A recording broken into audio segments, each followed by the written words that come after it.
대장동 얘기가 나왔는데 지금 의원님도 그 부분에 대한 조금 답답함이 좀 있었다. 네, 예, 솔직히 저는. 근데 이게 대장동 문제는 어쨌든 이쪽 저쪽 양쪽이 다 사실은 거론이 되고 또 어쨌든 뭔가 설명을 계속 해야 되는 부분이라서 또 워낙 국민적인 어떤 그 눈길이 가는 그런 부분이라서 아마 다음 토론 때도 또 역시 나올 것 같긴 해요. 그럴 것 같아요. 예. 그래서 저희도 이제 지난 시간에 어제였나요? 예, 어제였습니다. 이제 대장동의 뿔이라고 하는 부산저축은행 그 사건, 거기 봐주기 수사 의혹.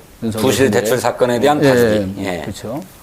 사실은 불법 대출이에요. 그 예, 자체가. 예, 그렇죠. 그런데 거기에 이제 그 알선했던 부산저축은행의 대출을 1155. 예, 저희는 조모 씨라고 얘기를 했고요. 아, 그렇습니까? 그래서 그 다 알려졌는데. 알선했던 사람이. 우리 조 작가님께서 조심스럽습니다. 되게. 네. 왜냐면 이제 뭐 공인은 아니니까. 네. 그 사람이 어쨌든 그렇게 이제 알선하고 뒤로 커미션도 받고 했는데도 아무런 그 처벌을 안 받고 지나갔잖아요. 네. 그리고 몇 년 뒤에 수원지검 수사에서 그 같은 혐의로 그대로 다시 구속이 되는. 그러니까 이게 처벌도 받았죠. 처벌을 받았죠. 그러니까 예, 유죄가 나오고. 3년인가 뭐 이렇게. 2년 6개월인가 뭐 아, 하견 2년 받았습니다. 그래서 예. 실형도 나오고 뭐 근데 또 그 뒤에 다시 이제 보면 화천대유 쪽으로 이제 합류를 하고 뭐 이런 그렇죠. 적이 있는데. 예. 잠깐 그 전에 그 얘기를 해야겠네.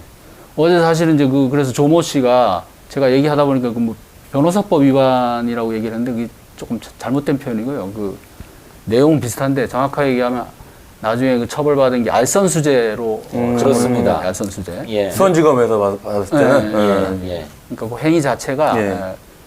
왜냐하면 이게 또 이제 특경가법이라 그래가지고 금융기관을 상대로 해서 그 알선을 해주고 금품을 받은 예. 경우에 네. 그럴 때는 이제 알선수재 특경가법상 알선수재 혐의인데 자 어쨌든 그래서 이제 지금 그 녹취록이 또 이제 추가로 공개되면서 이 계속 이제 대장동의 뿌리 그죠? 여기에 대한 관심이 자꾸 높아지고 있단 말이죠. 네. 오늘날 대장동 사태가 빚어지게 된 원인. 그렇죠. 왜냐하면 그 당시 2011년에 이미 그 부산저축은행 수사를 할 때 네. 그때 벌써 지금의 그 대장동 주역들이 다 등장하잖아요. 네. 특히 이제 핵심적으로 지금 떠오르는 사람들이 바로 이제 김만배 씨인데, 예. 자, 이 김만배 씨와 이제 윤석열 후보의 이제 친분, 예. 뭐 이런 부분에 대해서 이제 정영학 그 녹취록에서 또 이제 추가로 예. 뭔가 드러나고, 예. 자, 그래서 이 녹취록이 어쨌든 뭐 계속 관심을 끄는데 의원님은 이 부분을 좀 어떻게 보십니까? 바로 그 점입니다. 예. 김만배 그 얘기 하기 전에 그 조우형이 그렇게 수사 대상이 되니까 거기에 변호사를 붙이는데 그 변호사가 박영수 예, 변호사예요. 그렇죠. 특검이었어요. 근데 이 박영수를 누가 소개를 해주냐면 김만배가 소개를 예. 해줍니다. 그러니까 이때부터 그 커넥션들이 시작되는 거예요. 예. 그 당시에 그 부산저축은행 담당 주임 검사가 누굽니까? 윤석열이에요. 윤석열이었죠. 그러면 김만배는 왜 박영수를 소개해 주는가? 박영수와 윤석열이 아주 특수한 관계거든요. 선후배지간으로. 네.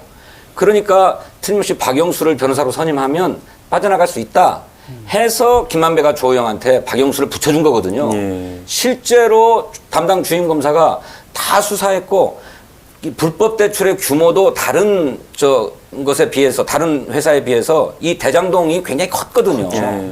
그런데 이거를 그냥 봐줘버렸잖아요. 예. 기소조차 안 했어요. 예.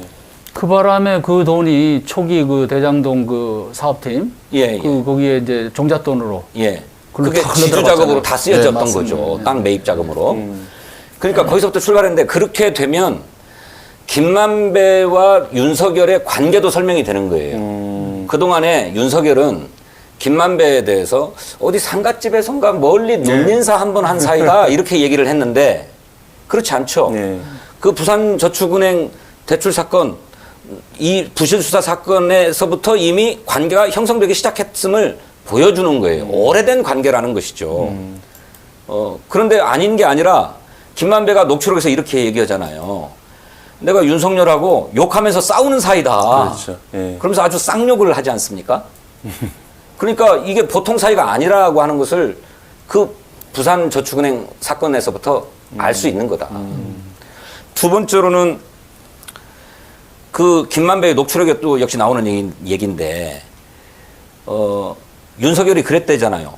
봐주는데도 한계가 있다. 근데 그러면 여러 건을 지금 봐줬다는 얘기가 그렇죠. 되는 거 아닙니까? 그렇죠. 봐주고 예. 또 봐주는데 이제 더 이상 못 봐준다. 예. 이렇게 얘기했다는 것인데 그러면 얼마나 도대체 어떤 사건을 어떻게 봐줬길래 봐주는데도 한계가 있다는 말을 한다는 것인가, 윤석열이. 그렇죠. 그러니까 초기부터 출발하면 그 저축은행 사건, 부산 저축은행 사건에서부터 계속 뭔가를 봐주어 왔다는 얘기가 되는 것 아닙니까? 네. 예. 이게 설명이 되는 거죠. 그리고 또 그 정령하게 녹취록에 나오는 얘기인데 김만배가 이른바 50억 클럽 얘기하지 않습니까? 예. 그 50억 클럽에 곽상도가 들어있었던 것 같은데 들어있습니다. 그러죠? 곽상도, 박영수, 김수남, 최재경 그리고 무슨 언론인 누구 홍선근, 예, 머니투데이. 예, 머니투데이 홍성근, 네, 권순일 전 대법관. 권순일 전 대법관까지 거론하잖아요. 검사 출신이 4명. 예, 예. 그러니까 그러면 이 50억 클럽이 거기서 또 설명이 되는 거예요. 다 이를테면 검사 출신이라고 그러는데 특수통 검사들이고 윤석열과 다 상하관계에 있었던 사람들입니다. 네? 그것도 설명이 되지 않습니까?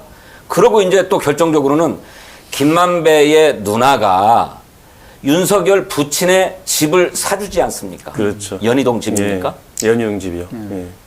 그거 부동산 중개소에 내놨는데 어느 날 누가 개 키우는 마당에 있는 집이 필요하다고 해서 사갔다 이렇게 얘기를 했단 말이에요. 예. 전혀 모르는 관계인 것처럼. 그런데 이런 관계들을 쭉 보면 급히 매각하거나 처분해야 될 필요가 있어서 처분을 한 것인데 여기에 딱 계약금대로 계약서에 적힌 대로만 거래가 됐겠는가 하는 의혹도 있는 겁니다. 그렇죠. 지금 19억에 사고 팔았다라고 하는 것인데 이게 왜냐면 이 매매 계약서가 체결된 날이 언제냐면 2019년 4월 30일이에요. 예. 근데 2019년 4월 30일은 화천대유가 대장동에 A12라고 하는 택지를 분양하고 난 다음에 대금이 들어와서 이걸로 이를테면 수익 배분을 시작하는 날입니다. 어제는 제가 그렇게 얘기 말씀 안 드렸었는데 또 그런 의미가 있네요, 그날. 수익 배분을 시작하는 날이에요. 네. 그래서 그때로부터 신세진 사람들 또 50억 줘야 될 사람들 이런 사람들한테 돈을 나눠주기 시작한 건데 가만히 따져보면 곽상도 아들내미가 퇴직금 쪽으로 50억을 받았다고 하고 네. 퇴직금이라고 하는지 무슨 산재 예, 보상이라든지 보상이라고 뭐 여러 하죠. 설이 예. 있습니다만 그거 증여세를 빼고 소득세인가요? 이거를 빼고 25억을 수령했다는 거잖아요. 예. 박영수 특검 딸내미도 회사로부터 빌렸다는 돈 11억에 또 대장동에 있는 아파트 분양해서 남긴 돈 뭐 이런 걸 대충 따지면 25억쯤 된다. 그리고 윤석열 네. 부친 집이 19억에 팔렸어요. 네. 근데 이게 다운 계약서 의혹도 있는데 왜냐하면 시가가 30억이 넘는 집이다. 예, 예. 이런 얘기가 있거든요. 그러면 그 차액 한 5, 6억 정도가 또 이면에서 거래됐을 개연성도 배제할 수가 없다는 겁니다. 네. 네? 그래서 이런 문제들을 보여주는 아주 결정적 녹취록이 나온 거고 그래서 윤석열이 마침내 그렇지 않습니까? 저 김만배가 그렇게 얘기하지 않습니까? 윤석열은 내가 갖고 있는 카드면 죽는다. 필살기가 있다는 거잖아요. 필살기가. 이것에 대해서 해명해야 되는데 윤석열은 어이없는 소리다. 이거 한마디로 아무 해명을 안 해요. 이 수많은 합리적인 의혹에 대해서. 예.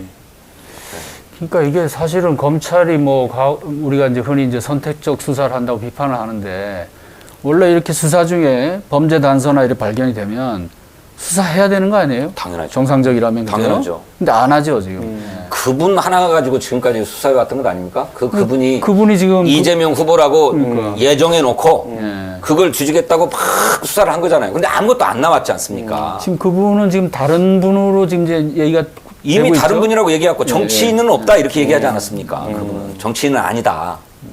예, 이렇게까지 얘기됐는데 그건 그렇다 치고 이제껏 거기다 수사를 집중해서 확실하게 이렇게까지 수사해 봤는데 이재명은 혐의가 없다라고 밝혀줬으면 좋겠어요. 근데 이 얘기는 안 한 채 이 정말로 심각한 문제인 이 문제는 전혀 수사에 진척이 없이 이제 겨우 50억 받은 곽상도 하나 구속했고 예? 예, 이런 상황 아니냐. 저기 자칫 대선 끝날 때까지 어떻게 보면 그냥 꼬리 자르기 비슷하게 그렇게 네. 갈 국면도 그래서 검찰의 수사를 못 믿겠어요. 저희들은 이제는 좀 검찰이 다 수사할 줄 알았어요. 왜냐하면 윤석열 검찰총장 때 우리는 정치권의 눈치 안 보고 살아있는 권력에 대해서도 과감하게 수사하고 모든 것을 다 뒤져서 수사하겠다고 했잖아요. 그래서 예. 현직 법무부 장관을 막 그게 탈탈 털어댄 것 아닙니까? 예. 그러면 대선 후보든 대선 후보 부인이든 누구든 있는 그대로 수사 논리에 따라서 수사해서 밝힐 것은 밝혀줘야 될 것 아니겠습니까? 그런데 눈치 보고 있는 거죠. 특검해야 됩니다. 예. 아, 그래서 또 특검에 대한 얘기가 또 나오고. 저희가 이제 어제 사실은 요 얘기를 했었는데 저는 아까 우리 의원님께서 말씀하신 그 시점 뭐냐면 그 김만배의 누나가 윤석열 후보의 부친의 집을 산 날이 언제냐, 그런 저렇게 어떻게 해석을 했었냐면 이게 이제 열린공간TV에서 보도가 된 적이 있었는데 예. 그때가 뭐냐면 바로 윤석열 후보가 그때 당시 서울중앙지검장에서 이제 검찰총장으로 지명되기 바로 직전이었어요. 네네. 그래서 이제 그 열린공감TV의 보도 내용은 무엇이었냐면 그 김만배 씨의 그 지인의 한 증언인데 당시에 윤석열 검찰총장 후보자의 그 청문회를 김만배 씨를 비롯한 기자 몇 명이 도와줬다. 예. 그때 윤석열 후보 부친의 집이 문제가 될 수 있어가지고 예. 그걸 급히 김만배 누나가 사줬다. 예. 이런 이제 증언이 좀 나온 게 있었어요. 그럴 수도 있죠.